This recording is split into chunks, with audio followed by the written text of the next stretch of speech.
So this is the bit where we practice our harmony. La la la la la la la la. All good, right? Okay. You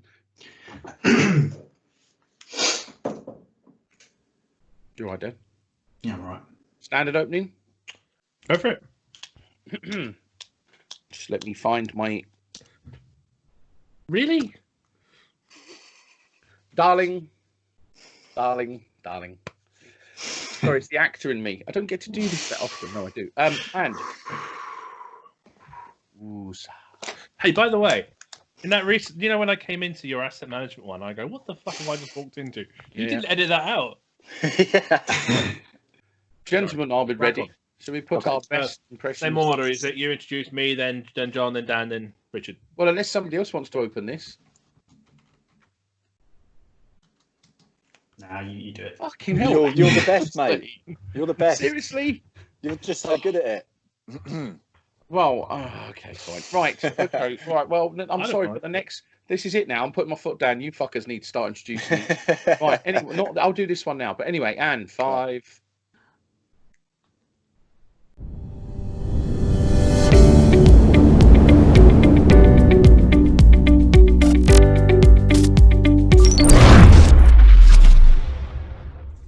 Hello, everybody, and welcome to another E5 podcast. We're back again. The usual suspects. Hello, everybody. I'm Paul Meenan, and with me today, my tag team partners. Hi, it's David Watts, aka SparkyNinja. Hello, I'm JW. Hello, Dan Jackson, aka Dan's the Engineer. And with us today, we are joined by a familiar friend. Introduce yourself. Hello, everyone. It's Richard Bowler here from Professional Electrician and Installer magazine. Richard, I am lost a bit in all of this lockdown coronavirus. I don't know what day of the week it is. When's the next PE magazine out? We've got one due coming very, very soon, mate. The May issue is the next one that's coming out. So obviously they're monthly publications. So that should be landing in the next few days. So is that going to be published and actually printed? It's actually been printed, or it's being printed as we speak. So we've got printed copies back, but they can't go out at the moment. Wholesalers are obviously closed for business. So the moment that they reopen, we can get them distributed, and when it's safe to do so, obviously. But what we'll be doing is pulling forward the date, the issue date. So if you go onto our website, anyone reading this, you can go onto the magazine tab on our website, and you'll find all of the either current or back issues of the mag. Yeah, normally you put it online a few weeks after. Yeah, but we're doing it at the start of the month. You're going to go straight, bring it forward. Yeah, for the month of April. For the month of April, we did that, and also for the month of May, we'll be doing the same. So it'll be available from May the 1st. If you guys want to check it all out, or anyone listening to this podcast wants to go and check it out, just to keep you updated as well. Don't panic too much, but we're combining June and what would normally have been July and August issues of the magazine. So we'll be producing one summer issue for our readers for when they get back to work, essentially. Nice. Which hopefully will be sooner rather than later. So I need to make sure that I actually publish this in the right order. Otherwise, this is going to end up coming out in August or September or some point in the year when everybody's back to work and they're all talking about as long as I think as long as you get it out there before the end of, I think probably our summer issue will come out near the end of June. Early July time, so as long as it's out there before then, we should be covered. Sorry for everybody listening, just to be clear, we record lots and lots of these, and then they go online, and occasionally they just kind of get lost in our YouTube and our digital files. So before we start talking about what we're talking about soon, can I just ask, I mean, with a magazine perspective, is this going on changing things significantly for PE? Yeah, it's obviously massive. Of course, it's created some hugely significant challenges for us, Dave, to be honest. Obviously, working from home pretty much immediately from when the lockdown laws came in, which is something that we don't ordinarily do as an organisation, and that's every department. Obviously, you've got the fact that possibly some companies can't sell products at this moment in time, and we've got no wholesalers that maybe are open and operating normally for us to be able to distribute the magazine through. So we've had to reshape the way that we're doing that. But luckily, because we've got the flipbook version of the mag and a really successful website, we're able to kind of juggle the pieces a little bit at this moment in time. But it's very challenging. I do like it is forcing us to change our way of thinking, though. Definitely. I think that's a good thing. I mean, obviously, the financial side is a shame for some people, but I mean, it's making us work in a different way. Yeah, no, listen, I kind of, from my own I can only really talk from my own personal perspective, but not having to travel every day, the energy I've actually got to dedicate my brain to the rest of my job at times. And I didn't realise how much travelling did take its toll on me at times. Yeah, it's tiring. And I think just to keep the creative, I feel like I've got more energy these last few days from being on lockdown at home, and the creative juices have opened again. If I can say one thing, I can only hope that at the end of this, the great mass morning and evening shuffles are sensibilised. Yeah. Although saying that, I do work in rail industry, but even I still sometimes find commuting just horrific. Yeah, no, it's one of those things I think you become used to after I've done it for a long time. The travel. I hate how about you guys? I hate it. I mean, I always, whenever I travel around the country, I always leave late at night. I drive late. Yeah. And I always try and get away. I'm one of those night drivers because I hate congestion. I hate sitting in traffic. Yeah. I used to work in London, and I used to do 3 or 4 jobs a day, but obviously I'll be on the job 20 minutes, 30 minutes, but then I'll spend 2 hours going across a couple of postcodes. Yeah, definitely, mate. As soon as I got on that A40 or the A4 to the M4 out, I felt like I'd already got home and taken my trousers off. Yeah. That relaxation. Once your foot can go higher, faster, faster than 30, I feel like you're already at home. Yeah, we're up and down the M6 a lot with our job. So, which obviously can be soul destroying at M25 I was going and to say the M6 is just punishment. So, but no, nothing to complain about. We're all good at this side. And again, just any kind of listeners to this podcast that do read the next issue of the magazine and wonder why we haven't got a news section in there in May's issue. Hopefully, it speaks for itself. That the news probably would have been out of date by the time we printed it. So we've been trying to keep people up to date as much as possible daily on our website. And with everything we're doing through that, so is PE Online going to kind of keep people in interactive with regards to how things are going on in the industry through this event? Yeah, definitely. So there are guys updating regularly, new stuff. Yeah, we've got stuff going on every day. So we've got a team that's tasked to it, and actually we're very lucky because obviously across the allied trade publications that we run, and obviously Trades Talk as an entity that we run on Twitter.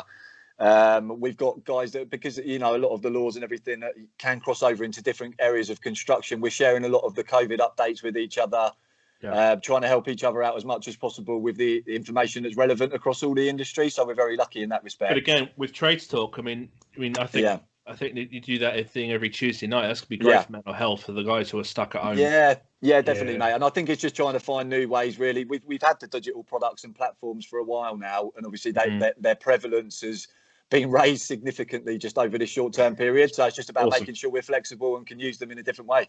Yeah, really. So no different to anyone else. But should we get cracking with tonight's? Let's go for it. I was going to say, during all of this, this serious chat, we'd like to apologise for those who are viewing on YouTube, as John Ward has decided to experiment with his Dark Knight look. I think he's having some technical problems with his. I think NASA have caught on and have regulated his voltage. But yes, he's gone for the dark and sullen look today. We love him regardless. But yes, Richard, please feel free to take the reins and quiz away again. Okay, chaps. Well, obviously, I think this is going to be part of a 2-part series that we're putting out. So just to explain why we're all in the same clothes. So I better put episode 1 before 2. Thanks. I'll note that down. Yeah. Definitely, chap. So let's go with question number 1 then for this session of it. So it's, dear PE, my issue, the reason I'm writing to you is my main issue is the lack of safe isolation being used by social media and YouTube stars, some of which your magazine have promoted. Oh dear. One individual has failed to follow safe isolation procedures in at least 5 videos I've watched, while another has done the same in multiple videos. I've also seen an advert for a customer referral site which shows an electrician goes to a house and they appear to be working on a live consumer unit. This is an advert that's appeared online and on TV in front of millions. I myself have spent hundreds of pounds on safe isolation kits and also tried to follow the Safety First safe isolation guidelines, which are terms of NIC membership. Thank you for taking the time to read this, and I would be interested to see what others think about this practice currently in the industry. Well, how do you feel about it, Richard? Well, I think he's made obviously a good point. So he's obviously dug us out. He's supposed to be asking us. No, I'm putting the questions to you. You can't deflect to him. You deflect it to John because he can't answer it. Well, John will always answer it. Let's just remind everybody that we did a video. When was it? Was it in Coventry last year, Alex? Yeah. And we did raise an awareness. We try not to kind of say that people should take our advice, but we did say that we need to be more responsible for the content we produce. And we were aware then that there is an issue with a lot of, I don't know what you want to call them, YouTube people. And I do not include myself in that because I'm not practically on the tools. But yeah, we did that back then, and our opinions were that we need to make sure we're working competently, we're working safely, and we are demonstrating working practices. But the problem is, I think, is that some people who are doing it and showing it on their videos might not be aware of what they should be doing. That's the point. They think they're doing okay, don't they? So can I just say as it is, and I'm at some point John's going to nod along with me. So yes, we did a video in Coventry. Me and John had a frightening experience at one of the Alexis, which John is still trying to get over, where we viewed some, I think it's safe to say, some pretty haphazard YouTubing. I think we'll leave it at that. But I think a lot. And do you know what? I actually think I know who wrote that letter. And I'm going to call it out because he listens to this podcast, so I know his real name. But if it's signed Sparky McSparkface, it is Sparky McSparkface. Oh, there we go. It is indeed. It's our mate. Jesus Christ, man! And I know his real name as well because he's communicated via text to me since as well. But it is Sparky McSparkface. What a good lad! Yes. Oh God. Yeah. So I have had. I'm gonna kill this question off because I have spent many hours on the phone to Sparky McSparkface. I think it's fair to say, and I don't think he'll mind me saying this. He's new to social media. He took umbrage with some of the stuff that my son said. And by the way, for those listening, my son is what everyone on Instagram calls Tom Nargi for some weird reason. It's not, but hey, we've just embraced the abuse. And in fairness, me and Tom have had lots and lots and lots of chats about safe isolation and what needs to be put in front of a video camera. And Tom has actually met and spoke with Louise Taggart, whose brother died from it. And I think it's fair to say that Tom is consistently reflecting an improving how he is trying to come across. But Tom has a lot on his plate. And I'm not excusing what Tom may have done in the past, but I know Tom is a good man. He's a decent bloke, and I think sometimes he shows a reality that maybe the industry is quite scared to show. Because, and I'm going to say this openly, honesty, you go into certain parts of this country, and there's that militant. It's high quality, high class. If you go into the industrial offshore complex, it's such a stringent regime of competency and checks and balances. But you go into house bashing in London, it's a shit show, every man for himself. All working for letting agents. Talk about that. I mean, we've mentioned talked about letting agents in the last. Indeed, yeah. I mean, look, we've mentioned Tom because obviously he has a large audience, so most of the people will be aware of his content and stuff. But there are many others. Yeah, there are many others that still also need to think about what they do and what they put online. Now, with regards to Tom, he was, he is popular and he has listened to us and he's spoken to us.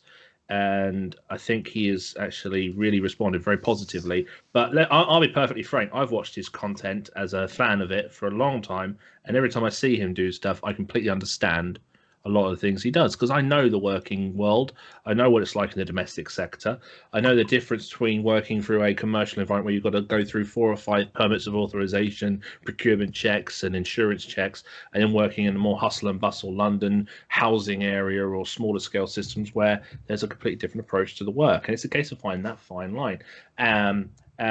So we will always try to maintain the support for the safe approach. And we've mentioned Tom, so I'll mention him again. In his case, he has spent a long time, specifically with Paul, but with us, with many of us. And it's not talking about social media. It's not about being popular. It's talking about the gritty of how to do better and how to work better. And he's really listened to it, and he's really, really taken it on board. The best thing I think any electrician can do is to take criticism, not just people on YouTube, but just take criticism, but understand why they're getting criticised. And action in that. I mean, I think it was Dave Savory. He'd done a video on, I I believe it was SPDs, and then he didn't quite do something right, and then he reissued a new. He didn't delete it. He issued a new video saying, "I fucked up," and said, "This is what I should do." Blah blah blah. Now that is so, to me, that's showing, because bear in mind his followers are going to be other electricians, people interested in this type of work. That is quite responsible. When it comes to Dave Savory, I've said this to him last year. I mean, he does have a certain angle and a niche, but he is competent in what he says. I consider him to be basically the industry's competent comedian or competent comedy. It's there.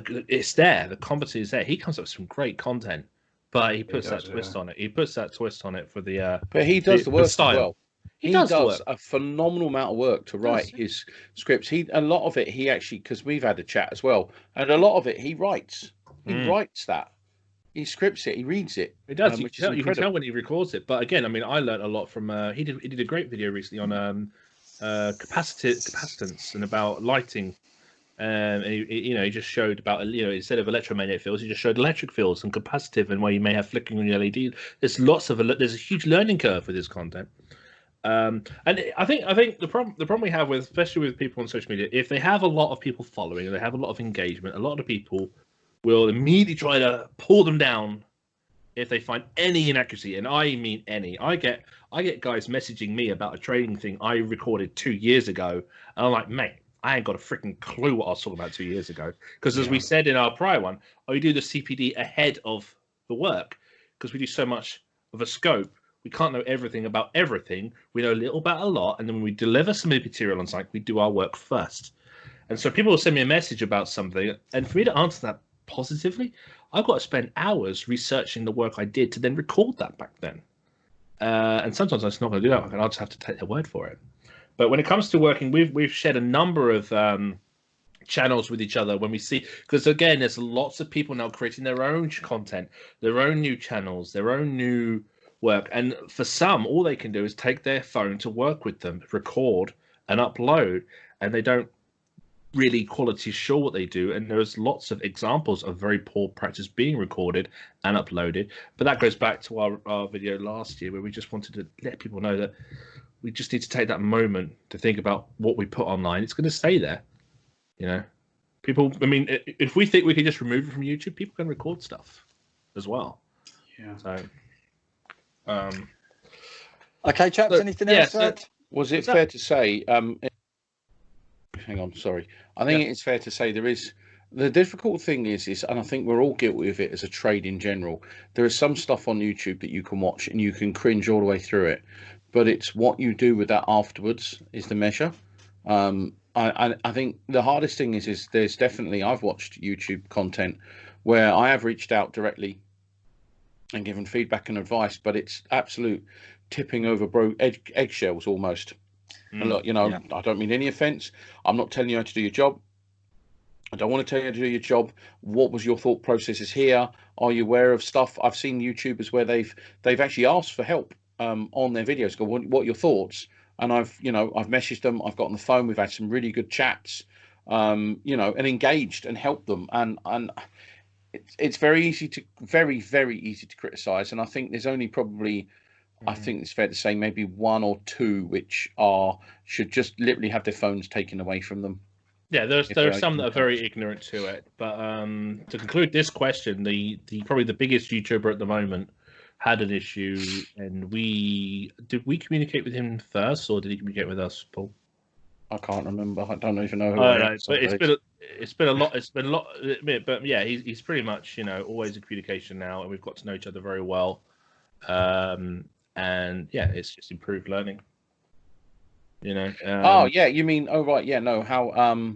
I think it's fair to say, as far as Tom goes, Tom is quite a gentle soul, and we did a conversation couch, if you remember rightly, and it's fairly evident from that. I realised, especially Tom being another Virgo, is the bullying and the nasty toxic feedback he had quite hits you. I mean, I had it. I think the first time I really got kicked in the nuts from nasty feedback was the video we did on depression, where I bared my soul, and then some dickhead put on the comments on YouTube stuff. If you're listening, go fuck yourself. Just to be clear. But yeah. So I know what it's like, and Yeah, he's a good guy. I think the industry has, I hate to say this, I think they've used him, abused him, broken him at points. It's fair to say he's been chewed up a little bit by it. He has been, and we know what that's like. In fairness, we've had a. I think the problem is with him specifically is he doesn't necessarily want what others want with YouTube. Yes, others want YouTube infamy. They want to be fame. They want to go to events and be a YouTuber. His agenda wasn't that. But opportunities have come his way because he's one of the strongest in the field, and he's basically setting a bar. Yes. Yeah, but can I just add to that as well? By the way, the actual bar setter is sitting calmly in this conversation, very calmly. Your worshipful ward. Absolutely. There he is, the man himself, the man with the silver button. Does that do anything, by the way, John? Does his lights down? No, it's just a plaque with some writing on it. So. Oh, literally, it's not like a fancy. Oh, are you going to test the resistance of that, or what are you going to do with it? I was going to say, when are you doing a YouTube video of it? Like, I'm going to melt. It's not even metal. It's just a cutout with a bit of plastic behind it. So yeah, it's not particularly impressive. Breaking my heart. I had an ambition. Now I don't have one. I don't. Thanks, John. Well, John deserves it in all fairness because your videos are very true and honest, which is great. Anyway, moving on. Next question. Right, next question, boys. Right. Yep. On to one of your old favourite surge protection. So we've had a question from a reader on surge protection. So it says, "Dear PE, this is my first time of writing to you because I need to air my pain and suffering around the subject of surge protection. After many discussions at my local wholesaler, talking to a wide variety of sole traders, oh dear, from a wide variety of sole traders to more established, bigger companies on their reasons to install or not to install surge protection devices, it was split 50-50. Yeah. Reasons were reasons given sometimes vague, sometimes explained with convincing vigour, but always very different. So still unsure, I buried my head in the Blue Bible and tried to understand, convincing myself with my understanding I was clear in my mind unless I can perform the calculations or I can decide that no result in serious injury to or loss of human life would occur, then I would have to install an SPD. I then recently attended an update course where the tutor clarified this to me. Why would you think any different? So now I was double sure I was right until 2 weeks later, I had my yearly Part P assessment. The assessor's question was, do you install surge protection? My answer was, well, of course I do. And this is my reason, blah, blah, blah. The inspector's response or the assessor's response was, well done, but you don't have to because of the on-site guide. Shock, horror, more pain and suffering for myself. Now, these two guys work for the same body and their reasons both can be justified, but who is correct? So what did he say about the on-site guide? So I'm just going to... So it's all it is here is there's two explanations. So it says, do you install surge protection? Of course I do. This is my reason. It says, but you don't have to because of the on-site guide. So is there That's a different not a reason, explanation? Is there a different explanation in both of those? First of all, an inspector should not say you don't have to because of a publication by the IET. There must be a specific thing. Yeah, you don't say I'm not going to do that because of a book. Yeah. So he needed to expand on that to actually inform the contractor. Yeah. To educate. So first of all, I'm going to say if that's actually I've got both. Let me just go through them. Let's have a look. If that's word for word what the actual CPS assessor said, then that assessor is shite. I think what Dave is technically trying to say in a clinical manner is it may be worthwhile reassessing how much vigour the assessor makes an assumptive. You do not say you don't necessarily because of a book. Yeah. And now I'm having to open this. Look how clean my book is. That's how much I use the on-site guide. My NIC one, I have to say, is far superior. Is that good? Yeah, mate, honestly. I didn't get a free one. So there's... Excuse me. Paid for mine. Thank you very much. Oh, okay. Well, next time, get a free one. They tried to give it to me free, but I said, no, I'll... all right, so figure 3.7. I've learned my lesson now. If they ever offer me another free book, I'm just going, yeah, give me it. Yeah. Well, so basically what it says in the on-site guide is just a copy of what it says in BS 7671. So it's literally the same regulation repeated. Yeah. There's no new information here. So does he mention what the CPS was? No, he doesn't. Yeah. No, he doesn't mention who the CPS was in this particular question. I mean, his point at the end. I mean, I would guess looking at actually who he's referring. I'm not going to name them. at the bottom of this actually, but there is one possibly named. But he says, I understand that surge protection can offer benefits, and moving forward, it will, along with arc protection, become the norm. The bit I get really annoyed with is why the wording and the message coming from the powers that be are not clear and precise. If we as competent electricians are giving misguided, mixed messages to our customers, how can they gain any faith in the industry? I just hope my customers don't phone up our governing bodies on different days of the week, because they are likely to get different answers. Well, that's always been the case, though. I was going to say. So first of all, they're not governing bodies. Let's repeat that message. They're not governing bodies. They're private for-profit companies that say they're voluntary regulatory bodies. But then again, in all fairness, I could say that about somebody's mother. I just love the fact that Rich has got this podcast going with us lot, and 3 of us have the on-site guide in hands right now. I've got 2. I've got 2 on-site guides in my hand. Within about 2 seconds as well. Yeah, they're all within arm's reach. Right. I don't see any. I mean, it's just as John says, it's just the 7671 info, isn't it? Yeah, there is a chart on the next page which might not be quite exactly the same, but ultimately, just remember that the on-site guide is exactly what it says. It's a guide. Yeah. It is not the actual regulations, unless it specifically says in the margin in blue the regulation number. But ultimately, in terms of whether you need surge protection or not, it's all in BS 7671. And it comes down to whether or not you've determined that there is going to be a risk involved. And a quick summary is the fact that if it's a commercial industrial premises, it's almost certainly going to be required, because there's a list of about 4 different items, which 99% of the time it's going to come under one of those. And then it comes down to your domestic ones, which is where this sort of confusion deal is. Yeah. Mm. And you've got this thing where it says there's some kind of exemption on sort of the value of the equipment installed in the installation, which again doesn't really fit in, because everybody's got TVs and iPads and all this other stuff. If you do the calculation, which is a big pile of bother in those cases, you can say, it's not actually needed. But again, whether or not that's something you want to do. And I think the final point there is that for domestic installation, the cost of surge protection is like 50 quid, £100. It's not a huge cost in terms of if you're putting in a new consumer unit or doing a rewire. No. So if the customer really doesn't want it and they're obsessed that they really don't want to spend £50 extra, well, fine. But ultimately, it shouldn't be really an issue here. It's a minor part of the installation, and don't get too hung up over it. So it pretty much now shouldn't.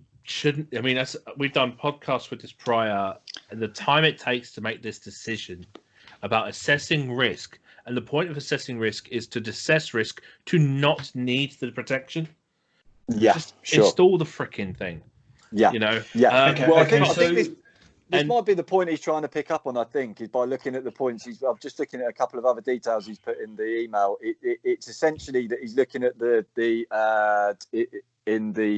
Blue Bible. So he's looking at the section on overvoltage control and the 4 items Chapter within 44. That. Yeah, and there's nothing on there about the total value of the installation and equipment. It's basically saying where the rules that you where you're looking at results in serious injury or loss to life or anything like that. So I think the point the guy's trying to make is to justify that the installation of an SPD should be done regardless. The problem is, I mean. Kirsty from Surge has done some good CPD training on this lately, and in one of the slides she's got data from Ofcom from 2018 that illustrates over the past 10 years how much more of our equipment in the home is heavily vulnerable to overvoltages. You know, smart TVs and tablets and phones and things. A lot of equipment fails every single day, but people will just go, "Oh, that's broken. I'll replace it. I'll report it. I'll claim." They don't actually conclude it's an overvoltage fault. A lot of overvoltage kills equipment, but people don't identify that, and so a lot of equipment every day gets killed with this. And so, this regulation right now with the domestic is basically, I think, just a little step to the point where we'll eventually push overvoltage protection full hilt. We know it's coming in for caravan parks in the future. We know it's going to come in for ELV systems. Equipment has evolved. Equipment has evolved to the point where overvoltage protection is needed. Equipment right now, I mean, if we think about equipment right at the end, the system by design in Chapter 44 needs typically 2.5 kilovolt withstand voltage tolerance as standard for Category 2, which is the standard we design in Chapter 44. That's way too much. So equipment needs to be dropped down to category 1 or have SPD protection to bring it down below so it can withstand voltages. So SPD will be pushed through. So back to the guy's original question, the problem is confusion. If he's actually experienced where an assessor says, "Oh, you don't need to because the on-site guide," the guide says differently. I would go full Incredible Hulk mode. Yeah. And just to be clear, Regulation 443.4, the last line of the paragraph below the 4 bullet points, it states, except for single dwelling units where the total value of the installation and equipment therein does not justify such protection. So it's the installation so it's and the equipment. Yeah. Well, so you're looking at straight away any electrical installation in the UK, 10 grand at least. This tablet here cost me 200 quid. Yeah. More than an SPD. Yeah. Sure. It's one tablet. So there you go. Okay. So there'll be instances though. Wrong. Doesn't it depend what they're actually doing? Like, for example, alterations and additions to an existing circuit. Because you're saying you can say it's a £50 device, but let's say, for example, you've got a 3-phase board and you've only got 2 spare ways, and you might be tight for space because or what you're trying to achieve. It can very easily end up very expensive.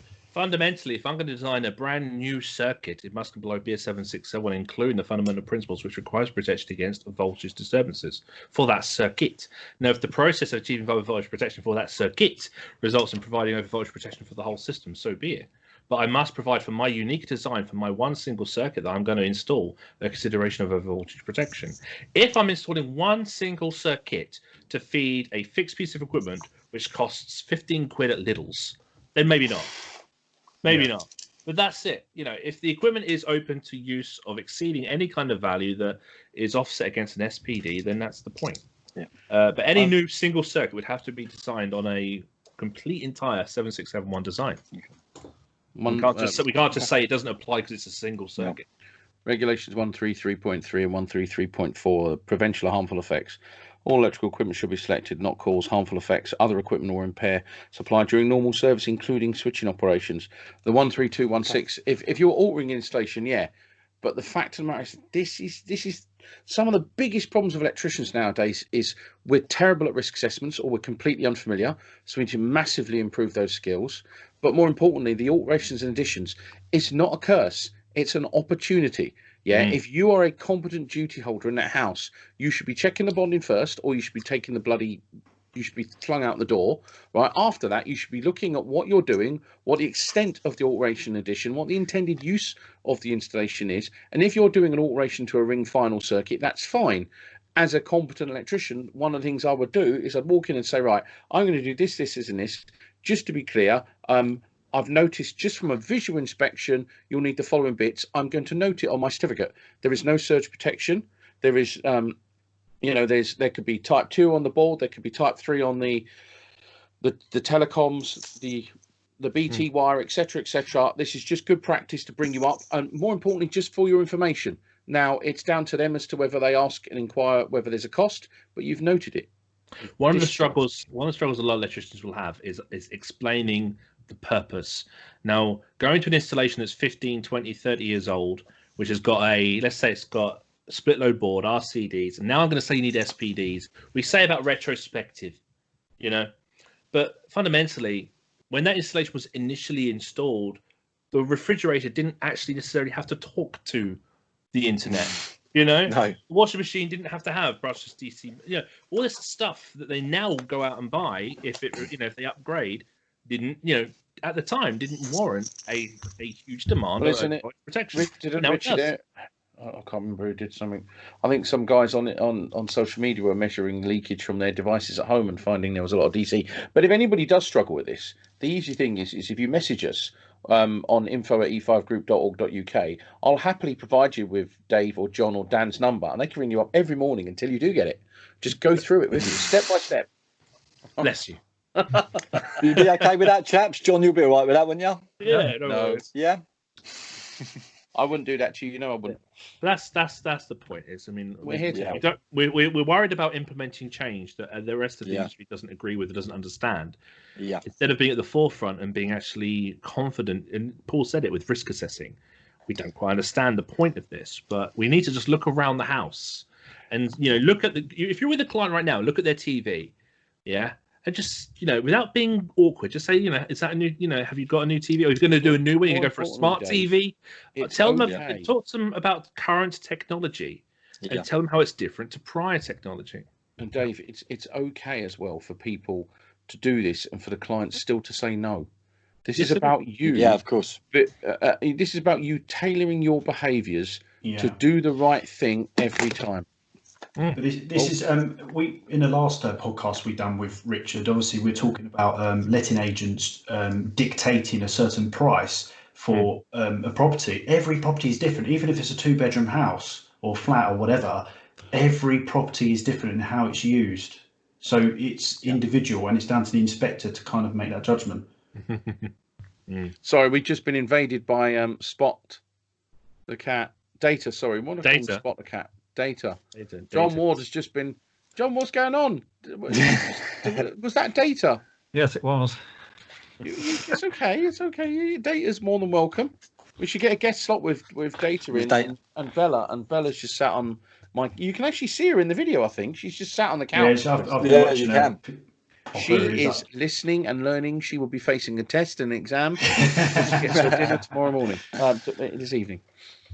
Richard, is that question answered, or was? Yes, thanks for that, chaps. Yep, cheers. Right. And sorry about the maybe the detail in that question, but it seemed like the guy obviously was quite confused coming out of the conversation. I genuinely do believe the tutor and the assessor. So that's the problem. I'm saying this. I think the engineer who was responsible for assessing, rather than saying, "Do you know what? I'm not brilliant at everything. Yeah. I have my strengths, and I'm a bit weak on that. But let's go on the journey together where we can both develop it. Or let me get back to you. I'm going to do some CPD, and maybe I'll do some phone calls with you to explain and understand." But and I think possibly it's an example of how that mixed message, if it's not explained properly or done in the way that you suggest, Paul, it can confuse the individual on the end of it. Yeah, people need to understand. The electricians, the electricians rely on these people to give them instruction. Yeah, that's why the industry has evolved right now. They rely on these inspectors to give them instruction and authorization to carry on, and an opportunity to improve or learn. And if it's vague like that, that's not going to help anybody. No. Okay. All right, chaps. Well, listen. Thanks for the answer. Right. So we're going to go to the last question. Last question, if that's okay with you guys. Okay, so just a little bit of advice. So I am a dear PE. I'm a mature apprentice electrician who has been struggling to find employment locally after deciding to change careers. I'm desperate to get some on-the-tools training with an experienced electrician. How would you recommend I go about doing this and bettering my chances of someone taking me on? This is a big issue. And this is a mature electrician, so this is someone that's obviously of an older... Yeah, I get hundreds of people trying to communicate with me about exactly this scenario. I've had 2 people individually message me on Instagram right now asking about their training and where they can go moving forward. The industry doesn't have an effective method of mentoring. So a lot of people who want to enter the industry, they'll go to training companies who'll have a factory of qualifications. So you go on A, B, B, B, B, B, and then they'll do a work, and then they'll get authorization, but they don't develop skills. They're rushed into the industry. The industry offers them an opportunity to come in very quickly without development of skills, and they need mentors to support and develop those skills. And right now, there's no active strategy. I know, I think JTL or similar do offer some work placement for their learners. I don't know if that applies to the mature learners, so I'd like to look into that. But this issue we have right now is access to industry can come through a number of different routes. And many people who are already working will choose to take either the alternative route in or the rapid training route in. And what's missing in any non-apprentice route is the opportunity for experience. And from my 10 or so years in training, people have worked for free because they're so desperate to get experience. I've said, I mean, I've got an idea with my own private website that I'm starting up, is the idea of having people actually put into the system that they want support in conduit, in tray, in trunking, in pyro, in anything. And then people who've got work on, who want to work as mentors, can actually then offer and, you know, to see if we can bring some of these people who want experience. Because right now there is no glue to bring mature learners into the industry with experience. There's one or two people who've offered that to us, haven't they? There has been a number, yeah. I've got the the work and the ability to do all this. There are some people, and they are diamonds without a doubt in the rough, who will genuinely offer their time and experience to share. You know, getting towards the end of the career, want to pass on their knowledge, pass on their experience. Many of them know how valuable the skills that they can share are, and they see with the output of college right now. Yeah, definitely. And they know their skills are much more valuable than the ones on offer in college. So, to the reader who asked that question, Richard, it's from an employer's point of view, taking somebody on as looking for. First of all, they need the potential apprentice or trainee needs to understand that it's a big investment by a company to take on a trainee. And I've always had this issue with mature candidates who want wages to suit their age. Unfortunately, that just does not happen. Of course, we got the minimum wages, but you know, when you're training, you don't make a company any money. In fact, it costs them. And you know, apprentices, for example, you don't really start making your money back until it depends how good they are, but third or fourth year if they come straight from school and they're youngsters. And obviously, I think the best thing you can show is good attitude towards safety, good work ethic, and as long as you've got that, that's the basis. But then the problem is every company has so many offers of people asking if there's a job going. You kind of have to stand out. Yeah, sure. Because it just gets washed into an inbox and it kind of will just get dismissed. And so I think having something on your CV that kind of stands out, and I think, you know, if someone wants to work for free, like the guys have just spoken about or whatever, that sort of helps, unfortunately. But what anybody coming into this industry as a mature student needs to understand, this does not happen overnight. It's a long period of time. I've been in this game, 15 years, and I'm still learning a hell of a lot daily. It's constant. So you're not, you know. The trouble is, if you don't mind me saying, there is a lot of electricians out there who will go onto jobs and they won't earn a goddamn thing on a day-to-day basis because it's the same old. I've met guys and I've been on sites now and again where literally you're turning up and it's what we're doing. We're putting window brackets in Unistrut. How long for? 3 weeks. There's no learning in that. There's nothing. No. Yeah. Some of the work can be so large in industrial scale it gets monotonous, but to a learner they'll be buzzing around that because it's doing the work, it's putting the time in. And for me, as an employer, it's passion first and the want to learn. I remember years ago, I was at EDF Energy and we were employing for field engineers, basically inspectors, guys who were looking at the testers, and we were trying to get some really, really good technically astute guys, and we must have interviewed about probably 40 plus people for, I think it was 10 roles. And one chap, he was one of the last ones in. Two of my colleagues interviewed him and they said, oh, this guy was terrible, he was awful. But why? And he went, well, he's a really nice bloke. And I was like, but you just said he was terrible. And they were like, well, no, but he was a really nice bloke. So then I sat one of them down and went, tell me what was right and tell me what was wrong. And to me, there was more, he was super passionate. So I said, right, I'm going to get him in for an interview. So I pulled him into the room and he was the most passionate, intense, humble bloke I had ever met.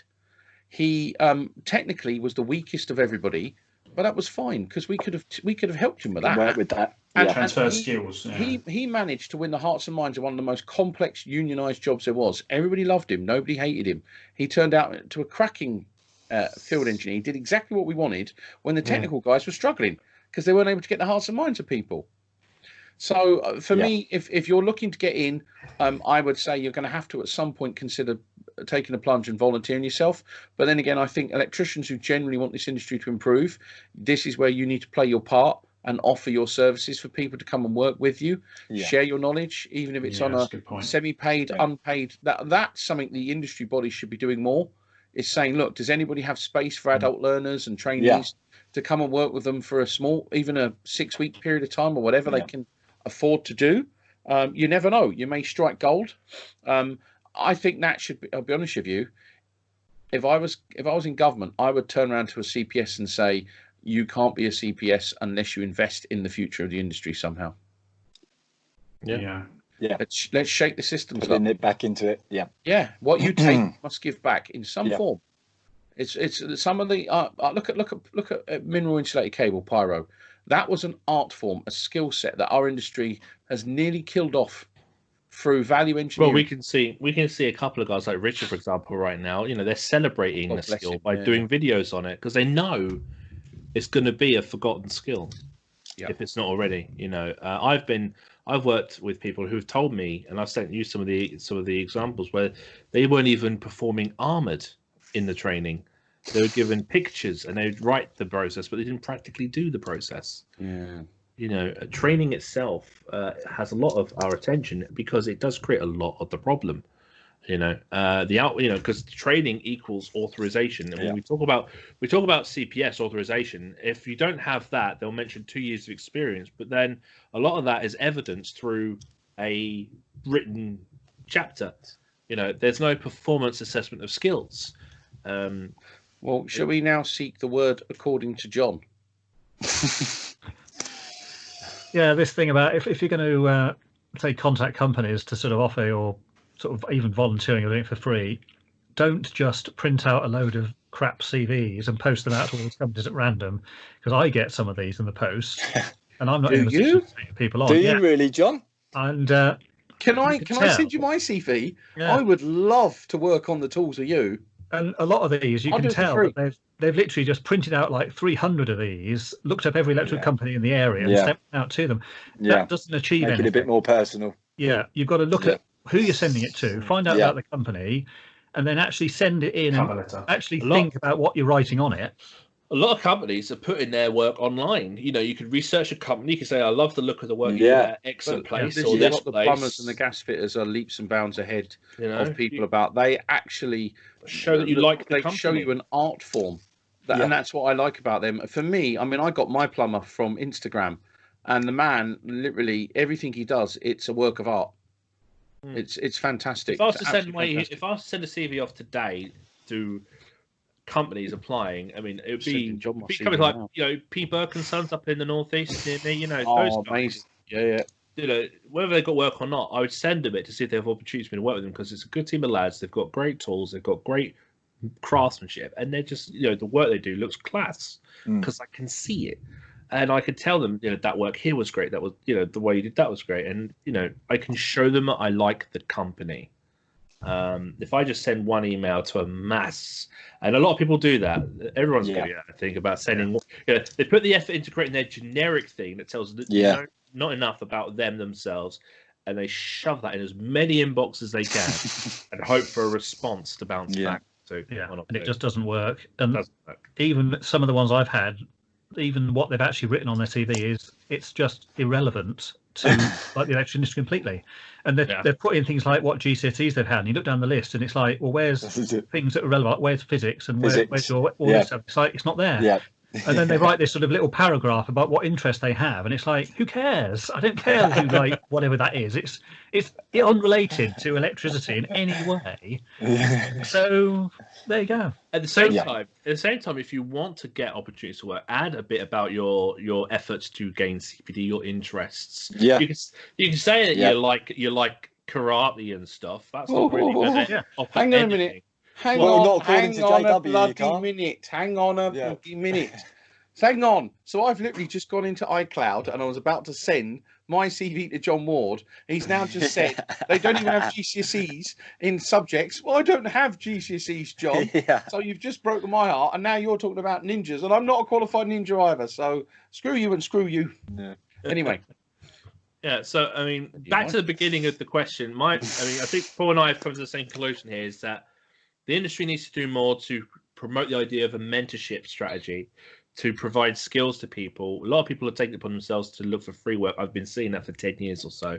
They'll work for free because they need experience. They're not getting that from training, but they're getting authorized into this industry with no experience. We've had people ask us about this. I've been working. I have put it in the plan for me to work on with our work. If the CPS don't do it, then we will. So we'll create some kind of networking thing for mentors and inexperienced people to get together. I agree. So one of the things that I insist upon with anyone who works as a subby for me, if my subbies are listening, is that they invest in apprentices. Because I want trainees, I want apprentices, I want learners. Doesn't matter. I don't mean apprentices in a young lad. Apprentice can be of any age now. I've learned that since I've gone on this journey of learning more about our industry. Silly question, John. Have you ever taken on an apprentice? Have you thought about taking on a trainee? Or I'm fascinated now because he broke my heart. Yeah, so. No, I haven't. And the problem is what Dan said earlier. It's the cost of doing it. Because if you take somebody on, especially if it's just you doing it, then you're not going to get any work done, and it will cost an absolute fortune because you've got to supervise these people all the time. And like I said, it's going to be a couple of years before they're even any good at doing anything. So it is a big barrier to taking people on to do. And as a one-man band, your time is split up on site, but also your time throughout the week is split up doing your paperwork and bits and pieces, and you can't what are they going to be doing? Yeah, exactly. I think Lee Ward as well spoke about it as well, because Lee Ward has openly spoke about the cost of employing apprentices is prohibitively expensive with very little payback, because naturally they will go and set up. You're doing it as almost a pay it forward exercise.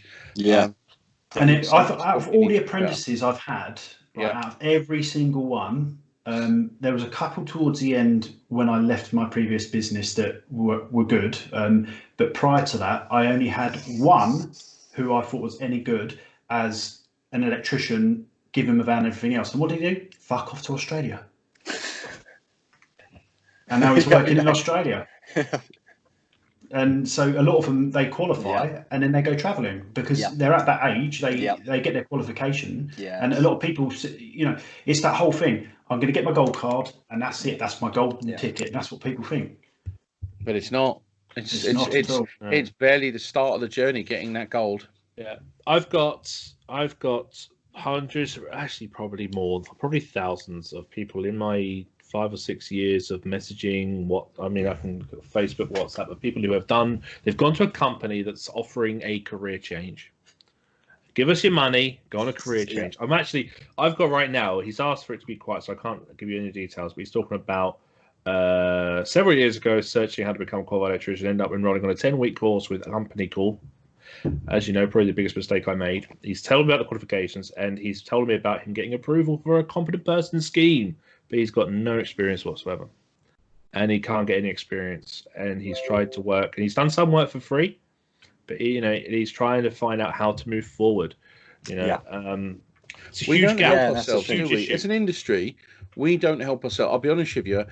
If you would have asked me 4 or 5 years ago, when E5 first started banging drums and getting snipers shooting at us, if you would have asked me, because a lot of the time we spend a lot of our time giving one-to-one advice, helping people, going through the same stuff, and a lot of times we've turned around to each other and saying the CPSs should be doing this massively, and yes, they may be doing it, but they're evidently not talking in the same language that electricians need, or they're not tailoring their approach, because everybody listens differently, everybody learns differently, and everybody understands quite slightly differently.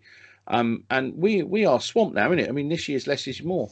It's now at the point where I can't. And this actually, I hate it. I thought about this earlier on. I need to. Probably one of the first people I need to employ is someone to handle my social media, because I can't keep up with it. And manager. I'm now probably 5 to 10 days behind responding to people's messages, and a lot of can I just suggest hang on a response from me? Tom Nargi has employed his PA Sarah, who has now got his phone.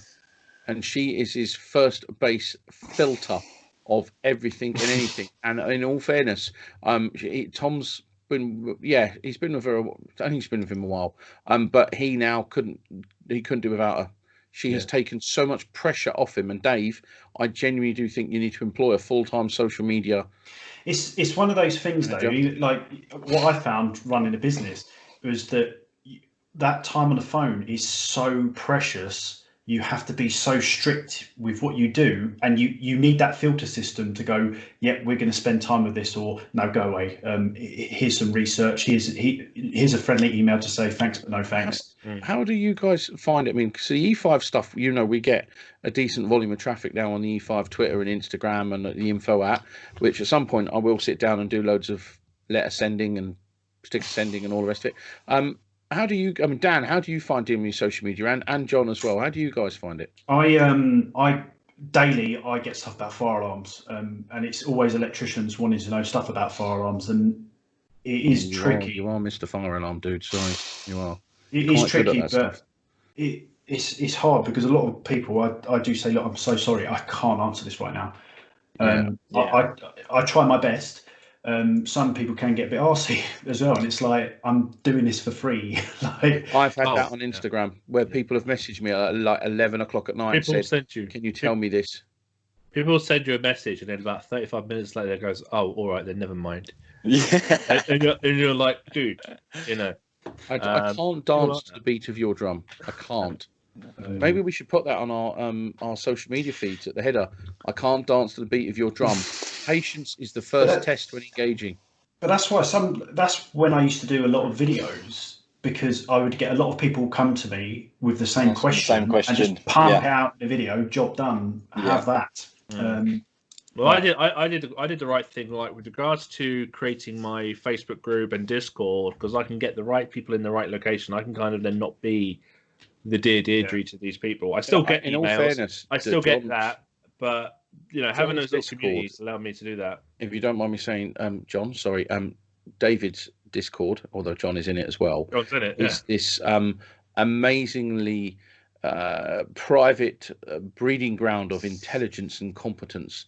It is awesome. I've jumped in there some nights, and then Dave will be in there, John will be in there, Skirm will be in there, I'll be in there, and people just bouncing off it. Lots of area engineers for various people who really care enough to be just debating and chatting. I wish to God we could podcast from the Discord server. That would be quite interesting, having a huge podcast.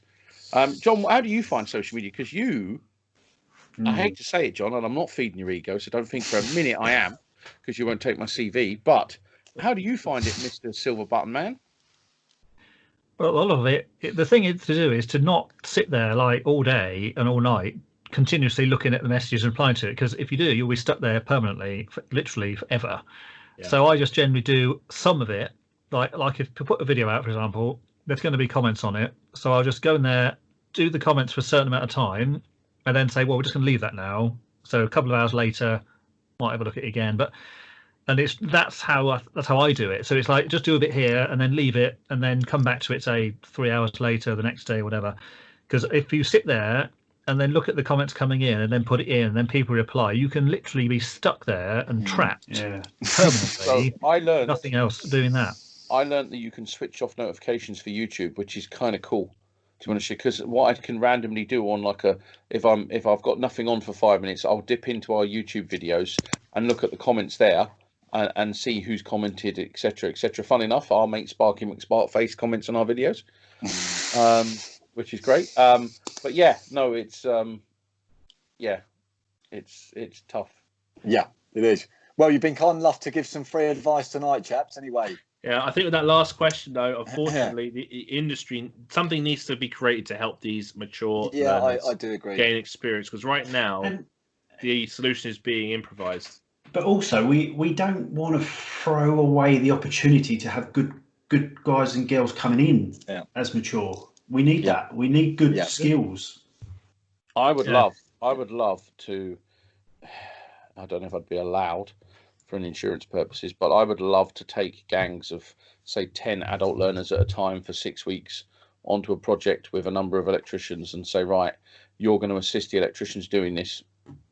Crack on, you'll get free travel and whatever, but I'd love to do that. I don't know if I'd be allowed to or not, but well, I think we should all try to do whatever we can with what we have, and I think we're all duty bound to give something back to the industry. And I think at the moment we're all giving back in our own competent forms, but I think the employers of electricians are the guys we need to inspire a bit more to.